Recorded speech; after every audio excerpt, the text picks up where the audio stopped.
Hey, what's up everybody? Lawler here, your inside source for all things Rocket League. Hopefully you guys had a great Halloween as we are entering into November. This year's going by pretty quick, and honestly with the way 2020's gone, I'm kind of okay with it. Today's video we're going to be talking about all the new rosters that are going down, and with the roster lock officially being in, we should have a majority of them answered and kind of finalizing the last ones that have yet to be announced. But before we do any of that, as always, if you guys enjoy the content, make sure you guys give it a thumbs up, as well as make sure to hit subscribe and turn on notifications, as it does help me out greatly. And if you have any questions, comments, concerns, drop those in the comments down below, and I'll do my best to get to those in a timely fashion. But with that said, let's get straight into the video.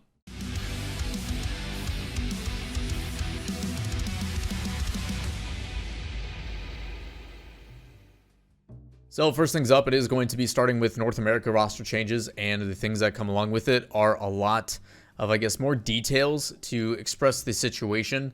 The first one we're going to be talking about is actually Rogue. There has been obviously rumors quite a bit ago and whispers that I've heard very early on that they were going to be trying out a new third, and in this case, Rogue does announce the departure of Kronovi. If you take a look at the tweet, they do say the departure of a legend. Today we part ways with Kronovi as part of our Rogue Rocket League roster. It's been 2 years, we'll never forget, and wish nothing but the best for his future. Shortly after that, Kronovi ended up putting out a twitlonger, and if you haven't seen it, I'll drop a link in the description, but he essentially talks about what it means for his future and what he's going to be doing, and talks about how he's no longer playing for Rogue, and there's a few topics that he wants to cover in the post. Some of it's negative, some of it being positive, so let's kind of start diving into that. First and foremost, he talks about, I want to start off with the reasons why I left. As I'm sure most people can guess, the team environment was far from perfect. Personalities on the team clashed quite a bit, and it often led to animosity during practice and or live games. Before the major happened, I had to talk with our manager, and I told him we wouldn't overcome the hurdles we had all tripped on at all the other regionals, that I would like to be put on a transfer to be released. Which sounds like he is willing to say, like, there's things that we can work on and things I would like to improve upon, but if those things aren't going to happen, I need to get out of here because it's not a healthy environment. I felt like the three of us on Rogue had hit our peak, and I was tired of trudging through practice with a team that I know wanted to replace me that couldn't even compete with the top four, and this is just tough on you mentally. If the entire time you constantly feel like your teammates don't even want to play with you, I can understand why the consistency was never really there, even with bringing in a coach and trying to help that.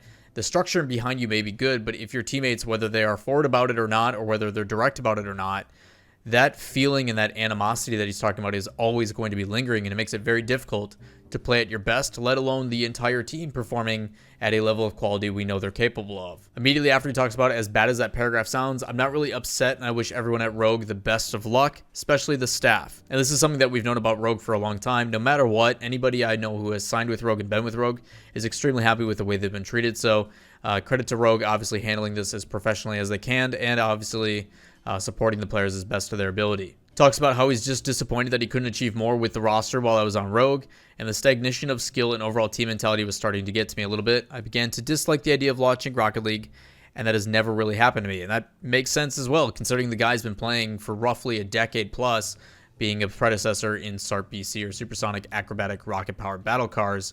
I mean, Kronovi's the OG. He's known as the poster boy. So to see him, a guy that has been constantly grinding and trying to get to that point, and now he's no longer motivated, it's a tough situation to be in. One of the biggest reasons for wanting to be a free agent was to find an environment with a positive mentality for Rocket League. I just wanted to feel happy about launching Rocket League because I still truly love this game and community. I want to be in control of what I do and when I do it. However, I am taking a huge risk by leaving a team this split, and with so little time left on the roster lock, odds are I'll be forced to take one split off, as almost every team did their tryouts before the major. I actually only got to talk to 2 teams before tryouts, and they went with other players that had been set on before I became a free agent. So again, there's a couple of issues I think a lot of people obviously are discussing about the frustrations with the trade window. I also talked about the trade window being cut short due to scheduling reasons. Even though they push the schedule back a week roughly, you're still looking at only 6 days to try to figure out what your future is going to be for your team, when it was supposed to be from the 22nd until the 1st October to November, and it was the 26th instead. So it does speed up the process quite a bit, and I think it does make a lot of complications for a lot of these people trying to figure things out, and some even bigger ones with a certain organization trying to get back into the scene, which I'll talk about later. The thing I respect Kronovi the most about is he knows how this can hinder him, but he talks about how he's not happy settling with players that he doesn't think he's going to be able to have a good chance with, let alone doing it last minute. And that's something that I think we see a lot of veteran talent deal with, is kind of they get pushed to the curb and they settle with a lesser team and they never bounce back unless it's kind of like a anomaly situation like what Bluey did to make it back in with Barcelona with Deevo. And obviously that's a lot more talent on that roster, but it is very difficult once you are a pro to drop out of the RLCS to make it back in. To my knowledge, it's only been maybe once or twice that it's happened, unless you've been picked up by a team due to friendships or whatever else. But to actually promote back in is an extreme rarity. Players like Jacob really come to mind, where Jacob, who's been on 72 PC for a really long time, just hasn't really had the talent around him or been even remotely close to pushing back into that top 8 spot, which is really unfortunate to see, because at the end of the day, it's not just personality and how much we enjoy a person that allows you to get in those spots. The tough reality is if you're not good enough and you don't have the good talent around you, because it is more of a team game than it ever has been, you're not going to promote back in. Talks about how the next step is probably going to be taking a break during this split, but he is going to be grinding Rocket League and improving my weak areas to be a strong free agent for the 2021 RLCS splits and seasons. So this is something that I've always commended Kronovi on, and why I enjoy him as a player so much is a lot of people who have this situation happen to them become defeated and they just let it go. They're like, you know what, this is my time to retire, I'm done, and they're trying to find work elsewhere. While Kronovi, you can see the motivation and the drive to continue to compete, and he has a lot left in the tank still, which is really exciting. So I look forward to seeing what Kronovi is going to evolve into, and he may find out that in his path in the next few months is going to be completely different from going competing. Maybe he realizes content creation is more his thing, maybe the less stress of it. And yes, he is grinding, and I'm excited to see just him improve in general. I remember when flip resets were becoming a more popular thing and watching him do, you know, helicopter stall flip resets, double, triple, quadruple, and just seeing him increase mechanically for someone that was just putting in the effort, and seeing that visible change over the course of the months is always exciting. So I'm excited for the Kronovi content, and I'm curious to see if that's going to affect him in his decisions in the future. But a motivated Kronovi is a very scary one. So either way, I talked about this on stream quite a bit. I don't care what Kronovi ends up doing as long as he is happy doing it.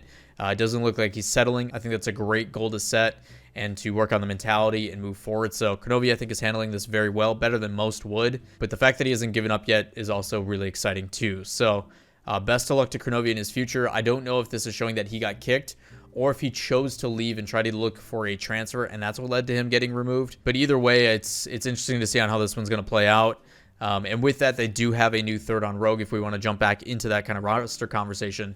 It was confirmed that Taroco, one of the last remaining members of that plot twist squad, has been picked up and will be the new third on Rogue. So it is going to be Taroco, First Killer, and Turo. Should be interesting to see how this plays out. I think there's a lot of similar play styles, but Taroco is a very talented player. It'll be interesting to see how things develop. Also, speaking of other rosters that have finalized, we talked about this in yesterday's video a little bit, but it looks like Version1 has officially signed up with their full 3-man squad. We were debating on if it was going to be Comm or 4K or whoever it was, and they do go with the better player, in my opinion, in Comm, not only with experience, but also the ability to rotate and do certain things that I think are extremely critical. But his communication, I think, is going to be a big role for this team and help with some direction. I think it's his first time that he gets to make a splash in the high-level pro scene, and Version1 definitely needs some elevation to it. I still feel kind of iffy because we still don't know where AXB is going, and it makes it kind of sucky that we don't have that information, but I guess they felt like they needed to make a change, and this is the one that they're going to be making. So Version1 is going to be Torment, Gimmick, and Comm. I don't know how this is going to play out, but it's going to be exciting to watch. I'll tell you that much. Also, just a few short hours ago on the 1st, when I'm recording this video, Luke, previous of Ghost, is looking for a team and no longer with Omelet/Ghost as they got picked up. So there has been rumors of Luke looking for other teammates, and elsewhere is possibly rumors of going with some more free agent stuff, but looks like he's going to be starting back for square one. We'll see where he ends up. Also, the thing I was talking about how organizations in the trade window didn't really have time. Apparently, there's a rumor put out by Shift saying an anonymous Tier 1 organization were rumored to be close to signing a roster with Ronaky, Itachi, and Scrubkilla during the transfer window. However, due to the extremely short length of this window, the talks broke down. And this is kind of big. So you're telling me that in the course of like 3, 4, 5 days, obviously there's not enough time to really do serious contract negotiations and really solidify stuff. Possibly could have been an organization that was previously Rocket League coming back. Many people are pointing to something like Fnatic, which I think would be phenomenal for the scene, but not really sure who else it could possibly be if it's an EU organization. The big reason with this too is if Itachi and Ronaky stay together, then you're talking the fact that they keep their points for Barcelona, which is 6th place overall. Scrub's got a new home instead of subbing for Singularity. Even though he's not a sub for Singularity, he actually took over Godsmilla's spot again. So who knows what will happen with that. Poor Godsmilla, honestly. But It's unfortunate that these trade windows are causing so many things like this to happen. And even though it may be entertaining and exciting for us on the outside, to me, this stuff should not be happening. There should be ample time to figure this stuff out so people can take this scene seriously. If we want to progress into a tier 1 esport, things like this need to happen. I've been very excited about what Psyonix has been doing late with Rocket League esports, but trade windows and stuff like this, I don't think there's really an excuse for, and it kind of docks a point in my book on their part. This is something that it looks like it was extremely overlooked and isn't going to fly.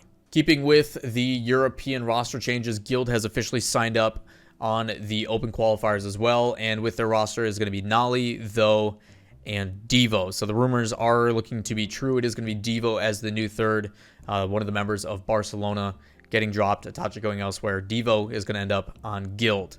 Not sure how this is going to play out. If I talk about just playstyle wise, Deevo is pretty reliant on his teammates and feeling confident with that. So I assume this team will have a little bit of a slower start, but as Deevo starts to feel confident and has that trust in his teammates to back him up, that's when you're going to see Deevo start to go for some high flying stuff, a little bit more creative, as well as the solo individual plays. A lot of people forget Deevo's a very good solo player and can dribble up the field quite well. So it will be exciting to see how Guild develops. Nolly and Though do have great synergy. How is Deevo going to plug into that? We'll have to wait and see in the winner split. One of the earlier rumors about Dignitas was supposed to be ApparentlyJack coming over, and Dignitas officially has confirmed it. They put out a tweet saying, "We have a great track record of developing new talent, and we're confident we've identified the next great RL esports star. We welcome ApparentlyJack to Dignitas Rocket League," and this one I think a lot of people saw from the very beginning, and it made sense, obviously, with ApparentlyJack getting dropped from Ricks as a benching, even though he was most likely the best player on that squad. Then there was rumors of Yukio ends up going and trying out a bunch of different places, and it just kind of seemed to fall into place. This one should be pretty exciting because Jorias and ApparentlyJack do have some history together, and obviously Violent Panda's pretty good at facilitating the whole thing. So it will be exciting for Dignitas. Hopefully they can bounce back to that top form, as we have not seen them in that conversation in quite a while. I want to see the Dignitas of the old, the team that gave us one of the best overtimes in Rocket League history, if not the best overtime in Rocket League history. Should be an exciting one as well. And last but not least, this is the rumor that we all pretty much speculated on, but it does look like it is official now. The Team Liquid squad has officially signed up with Ronaky. It does look like, so it is going to be Fruity, Speed, and Ronaky holding down the fort over for Team Liquid. Again, another team that I think has a lot of potential. Ronaky, I think, is extremely underrated in Europe. Not too many people give him the credit that he deserves. I think if this is a team that wants to play fast and chaotic, Ronaky is a great fit. That is going to wrap it up for this video, and I do appreciate you guys taking the time to watch the whole thing. If you have any questions, comments, concerns, drop those down below. Also, I know the lighting has been kind of weird throughout the videos. I do have my light that broke. I've got new ones on the way. Also trying to get new camera stuff, so production updates are going to be changing, obviously, over the next few weeks, so I do appreciate you guys putting up with it. We are just shy of 25,000 subs. Let's see if we can hit that goal early, as we're trying to hit 25,000 subs by the end of the year, and couldn't do it without your guys' help. So again, I thank you, and I hope you guys have a great rest of your day. Peace.